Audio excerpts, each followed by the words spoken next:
esse não kuta biba na Aruba, que nota não tem caixa de asset fee, portanto, laborando sirva contratos, portanto,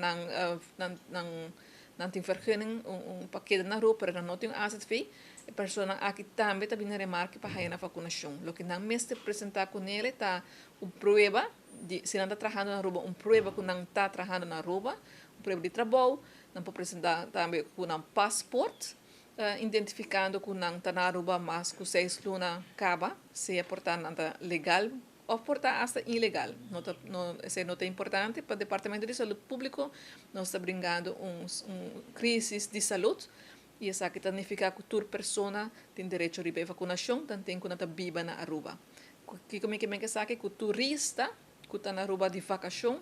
não pode vir a remarque para vacuna, solamente residente, não seja legal, ilegal, com estadia, ou trabalhando, ou estágio, então tem que botar prova que botar na Aruba um tempo largo, para vir a remarque para a vacunação. Bem agora com prova, bem com passaporte, carta de trabalho, carta de estágio, e agora para a vacuna também. Nós não estamos Aruba e de Caribe só, está full mundo. Na hora que o lance a campanha de vacunação, estão que está quer vacunação a chega mesora, com o tempo estão que está dúvida também a como se chega. E agora aqui tem diferentes fatores, né? Botem estão que está pensando não, me está saudável, me não também se me há COVID mesmo não afeta me. Botem estão que está mais skeptico que não está pensa que é uma vacuna, tem diferentes teorias não que não está